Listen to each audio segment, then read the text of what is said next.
And I want to tell you about a bear who was treated unkindly, really as a case study for the message today. This was a rescue that I very, very proudly joined our Vietnam team in February of this year in Vietnam. And it was called the Every Minute Rescue. And there were 5 bears who had been caged on a bear bar farm for 20 years of their life. That's 7,300 days. When we arrived at that farm, none of those bears had names or an identity. When we left the farm, they had both. So I want to introduce you to Dawn and Noon and Twilight and Midnight and Kronos. The farm was an absolute disgrace. These bears had no access to food or water, ever. They had no access to natural light. They had no access to the sun on their bodies or the rain running through their fur. They had no access to medications when they were sick and suffering and diseased. They had no access to toys or straw or even banana leaves to lie on against those unrelenting cages. They had no friends to play with. They had absolutely nothing. You can see where I'm going with this. We were, of course, extremely concerned about every single one of those 5 bears, especially this bear called Dawn. Dawn, like every other bear in Vietnam, will have come in illegally to a bear bar farm. So she would have either been trapped in the wild, or she would have seen her mother trapped and killed and being brought in as a cub. There is no example at all of legal breeding on any bear bar farm in Vietnam. So again, everyone would have come from the wild. This is not aiding conservation, as many bear bar farmers insist. This is detrimental to conservation, the very process of bear bar farming, and of course, highly damaging to the welfare of these bears as well. Like every other bear, Dawn will have been knocked flat to the ground with illegal ketamine in Vietnam. She would have been anesthetized, maybe not fully. So to mitigate that, she would have been restrained by ropes that would have immobilized her body so that the operators could have held an ultrasound machine in front of her body and then tried to locate the position of the gallbladder. This fills me with disgust, it always has, because of course an ultrasound is supposed to be used in veterinary clinics, hospitals across the world to heal, not harm. But this machine on bear bar farms is used to locate the gallbladder. And in the meantime, the farmers, or whoever is using this machine, is using a 6-inch needle to locate this organ. So they're stabbing down into organs like the pancreas, the liver, the kidneys, the spleen, the intestine, etc., until they're finally quite sure that they've found the gallbladder. And when they are sure, they'll take the needle out and they'll lick it, because then they will determine if they've reached the bitter-tasting bile. They'll put the needle back in when they are sure, and they'll extract about 100 ml of bile. No wonder when Dawn arrived at our sanctuary, when she arrived, we were able to place her in this recovery cage for 30 days. She was absolutely broken. We called her our broken bear. Now, you may wonder why she's in a cage at all, so I need to just explain that very, very quickly, because we need to be very close to these bears when they come in for those first 30 days of quarantine. We need to assess them properly. We need to start medicating them. And the other thing is, we need them to be acclimatized to cages, because when we need to bring them for a health check or even for an emergency, of course, we need to ask them to come in into a cage that they've grown to become accustomed to, and it's a pleasurable experience in that recovery cage. But Dawn was not having a pleasurable experience at all in those first couple of weeks. We've got Heidi Quine from our Bear and Vet team centre in Vietnam, in Tam Dao, and she will attest to that. This bear was emotionally broken down as well as physically broken. Throughout this time, they are given good things to eat, they are showered down, they're given music even in the background to take away to distract them from new sounds that might unnerve them, which they'd never heard before after being so long on a bear bar farm. But every little thing that Dawn had, it was almost as if she wouldn't believe that good things were happening, because they never did happen at the bear bar farm. Every time, maybe she had a glimmer of hope in her heart, or she had maybe one small thing of something tasty to eat, Dawn knew that just around the corner, something awful was going to happen to her body. And we call that learned helplessness, because she literally just pressed her head against the bars of the cage, or she swayed backwards and forwards. She was just utterly hopeless for that first few days, weeks, even under our care. And it was all during this time that, as the weeks went on and I went back to see Dawn in quarantine, suddenly you could see little glimmers of improvement. You know, she'd had her pain taken away. She was now getting the most amazing enrichment, the most fantastic food. She was beginning to maybe just have a little bit of hope in her heart. And with this picture, she had a tiny little piece of sweet potato in her paw. And I was just about to take a picture when she stopped, and she just looked up at me and the camera. And I stopped the camera and I looked at her, and she looked over as if to say, "Is this really for me?" And I have to admit, I just cried. I cried for those 7,300 days that Dawn had had nothing in her life. And my heart was broken even more when I looked down at her chest and I saw that her very identity had faded. You know, everyone here knows that they're called Asiatic black bears, but they're also called moon bears because of the most amazing yellow lemony crescent mark of fur across their chest that resembles the moon bear crescent. And Dawn's crescent had faded on that farm as much as her hope had faded, her trust had faded, and as her life was fading over those 20 horrible long years.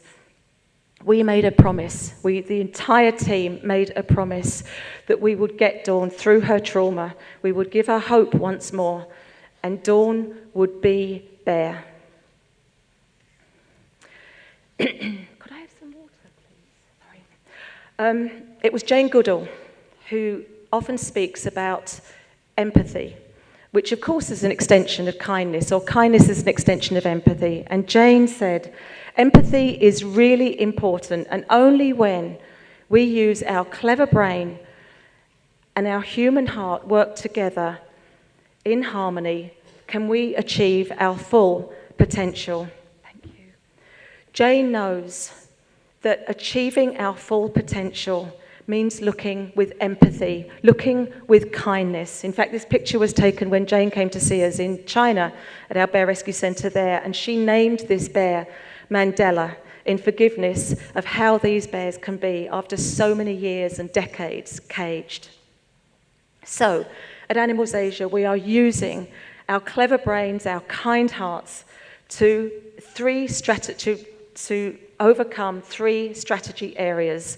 To close all bear bar farms, to rescue bears to sanctuaries, and of course, to end the demand for bile. And as every single person here knows, number one is, of course, working with the government. You know, Donna spoke about this yesterday when we had the meet and greet. It is a fundamental process that I think everybody here absolutely knows. And this is something else I think that we really have to emphasize into our global community of animal protectionists.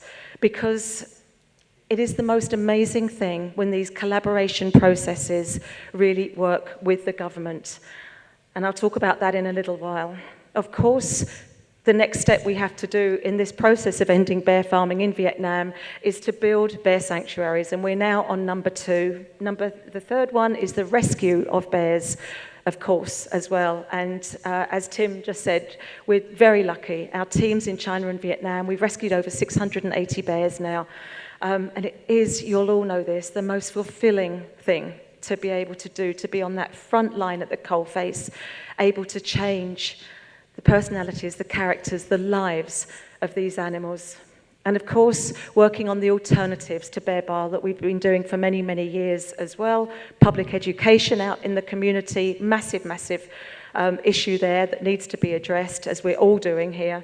And finally, of course, public support. And all these holistically add up to understanding not only the industry, but understanding the stakeholders, understanding the bears. So finally, we reach that sweet spot, that position of positive, permanent change. So with the traditional medicine community, I know that some of you already do work hand in hand. We know that there are alternatives to bear bile within the industry. It's a no-brainer. And it's something that the doctors themselves in Vietnam, a coalition of some 70,000 members, have agreed never to prescribe or sell bear bile ever again.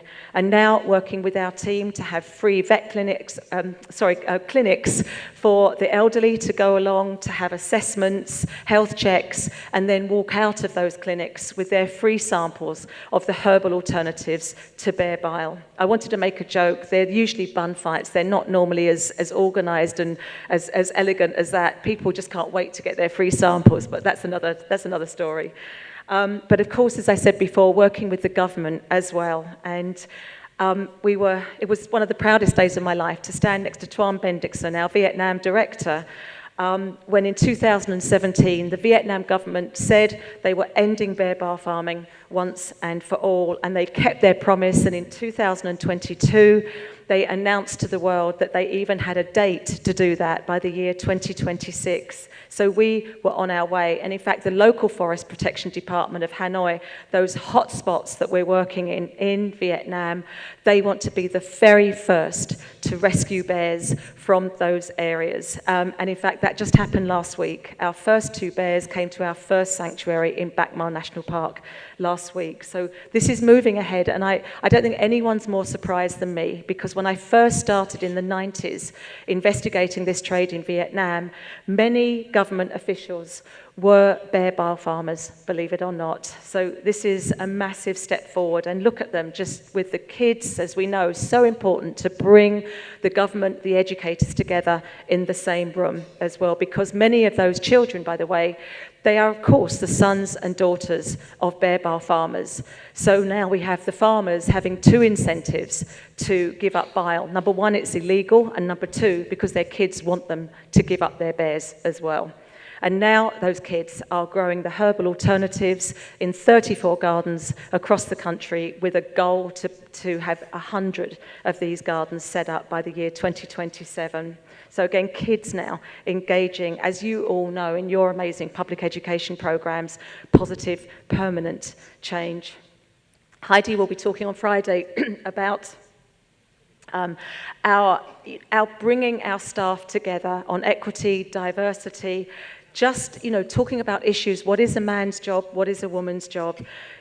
In the early days, everyone that applied for our nutritional team were women. Everyone that applied for the horticulture job were men. And now this is cross-diversional. It's just an amazing program that Heidi will be talking about again later this week. And also talking about collaborating with people that some might think are our enemies, but are now turning into our friends. And I think probably, admittedly, many years ago, I never thought I would be friends with bear bile farmers, with stakeholders in the trade. But over these years, we have realized this is extremely important, to keep your friends close, but to keep your enemies closer, as the saying goes. And this wasn't a made-up picture. This was a genuine picture just a few weeks ago of the bear farmer and I just coming to terms with the fact we may not always agree with how kindness feels or what kindness is.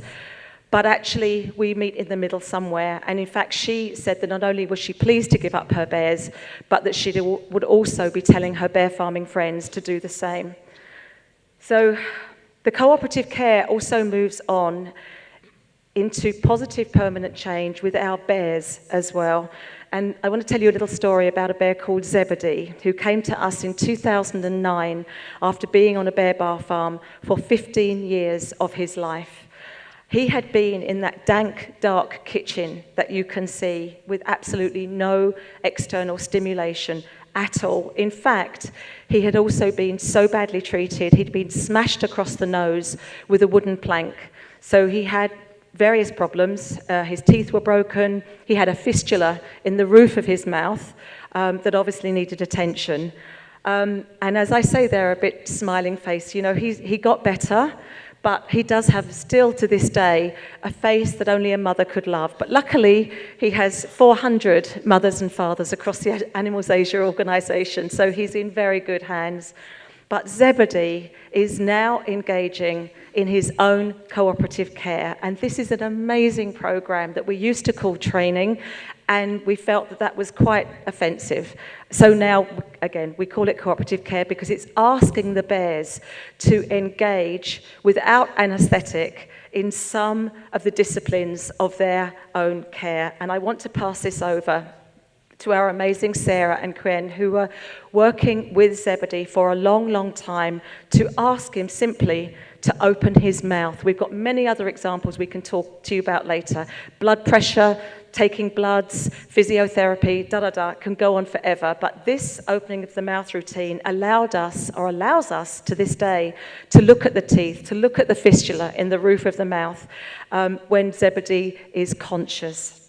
And it's just remarkable that when a bear suffers so much at the hands of humans, how they can turn everything around and go, we trust you.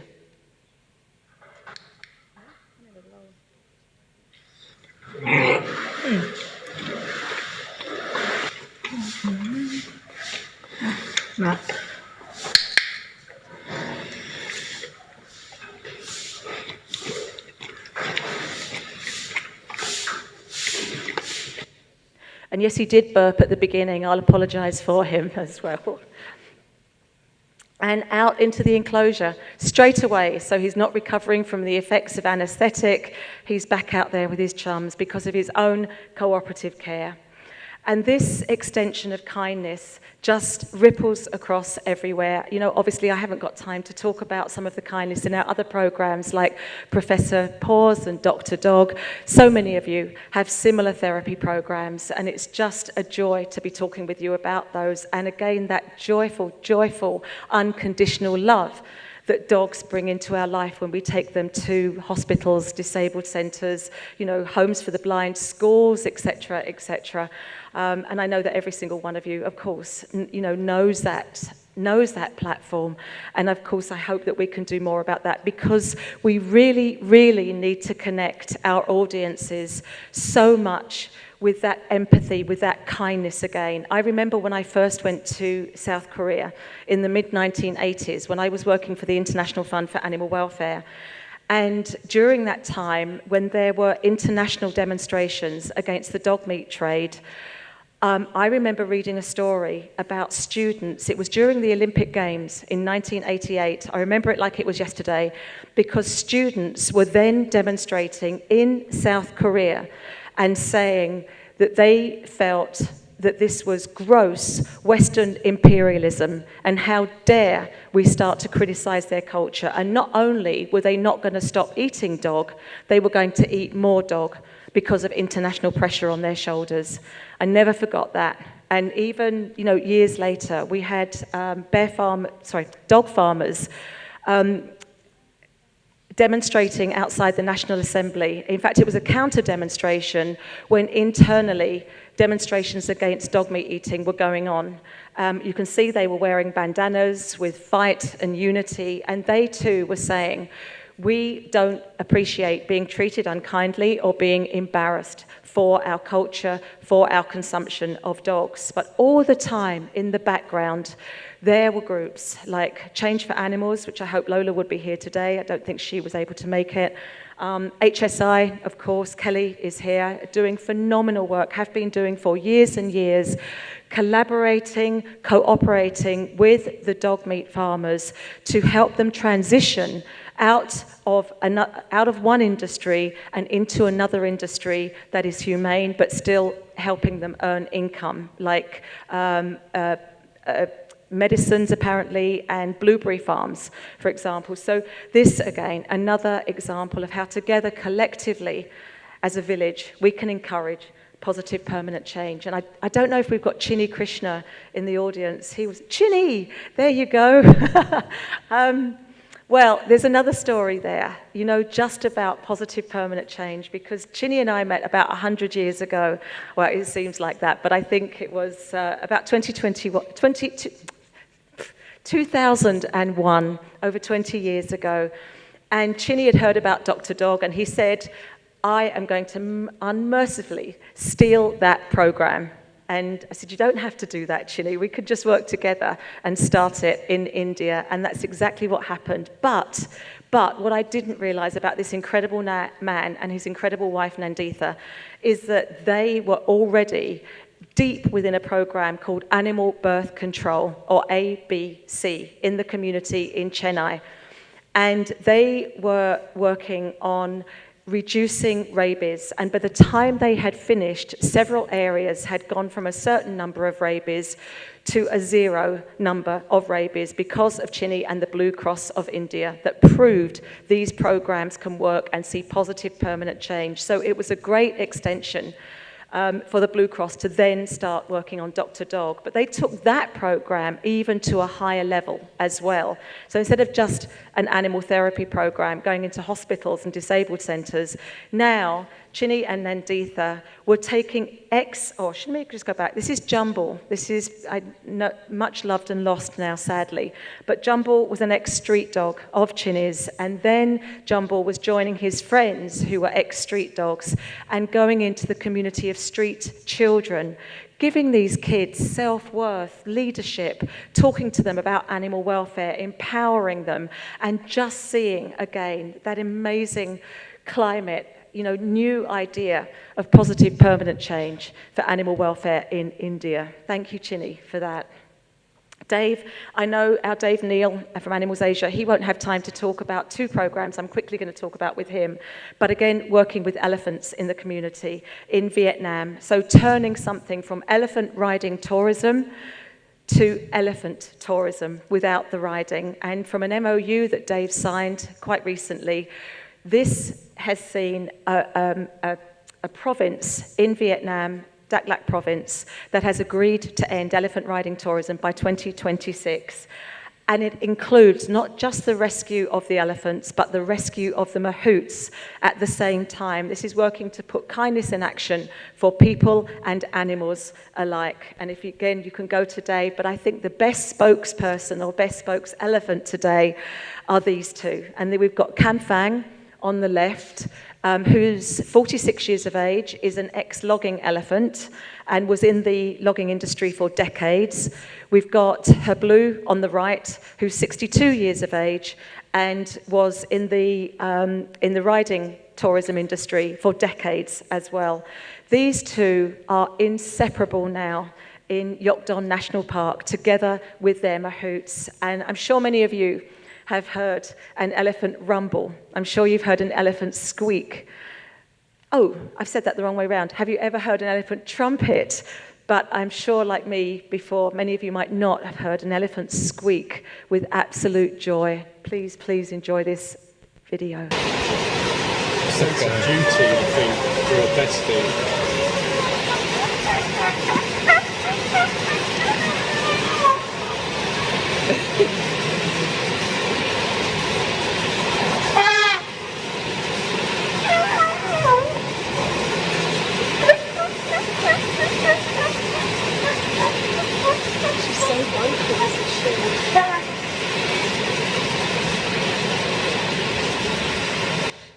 The sound of kindness.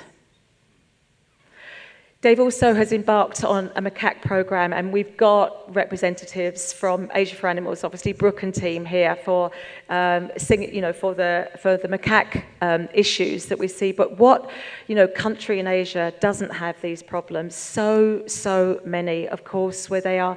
The street macaques, they're dangerous, they can be unpopular with the local community, they're treated badly, they're put very often into rescue centres that become overwhelmed and can't always care for them as well as they need to be cared for. So what are the options? What are the areas and the projects that can make positive permanent change? Where are people thinking outside the box? Well, this was, again, another program of Dave's where that is exactly happening now in the community.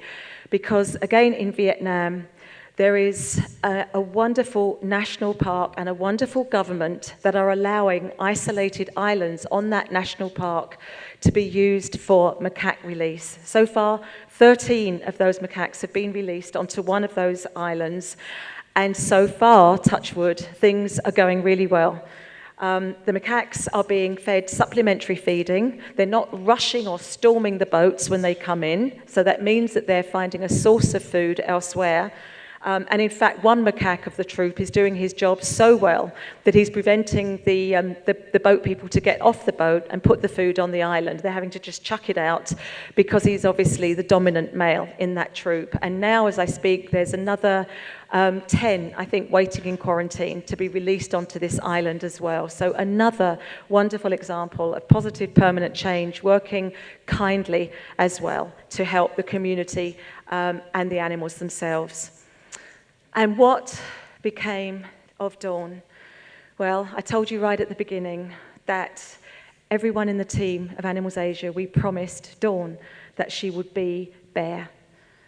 And our team in Vietnam, they absolutely nailed it. And I want you to enjoy this little video of our Dawn going from learned helplessness to learned happiness.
Kindness cured her, and I don't know if you can see, that's her chest on that picture there.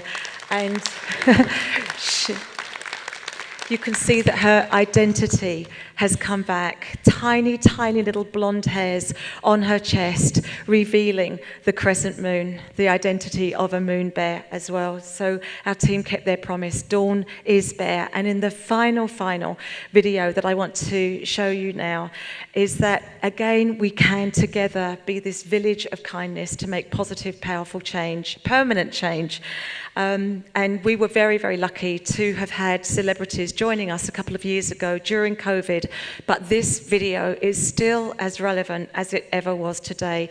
Please allow me to introduce Ricky Gervais and other celebrities, showing why kindness in action is the most important thing that we can be thinking of today. This terrible predicament we find ourselves in, the heartbreaking loss of human life, stems directly from the mistreatment of animals, and the only cure is kindness. The virus is the latest chilling example of the consequences of a systemic disregard for the myriad of species and ecosystems that sustain the health of this planet. We've not been kind to the earth, to her animals, or her environment. But just look what happens when we're forced to stop. The pollution lifts, The air becomes cleaner, the water clearer. we hear birdsong in the cities. We see wildlife roaming through the undisturbed environment. Marine life playing in silent shipping lanes. and in response to this tragic and preventable Loss of human life we start to rediscover What is important? What is of real value? our health. and our humanity. Everybody is looking for a cure. But this one virus, it's just a symptom of the bigger disease. And we have an incredible, once-in-a-lifetime opportunity. To not go back the way things were. To walk away from the cruelty that led us here. To create a better, healthier world. For ourselves. And all the species we share it with. If we want to find a solution to the problems that we're facing, we have to look for more than a single vaccine for a single virus. We have to solve the root cause of this crisis. And the only cure. And the only cure. The only cure. The only cure. Only cure. Is kindness. Is kindness. Is kindness. Is kindness. And the only cure. Only cure. And the only cure. Only cure. Is kindness. Kindness. Kindness. Kindness. Kindness. Kindness. Kindness is kindness. Kindness. The only cure is kindness.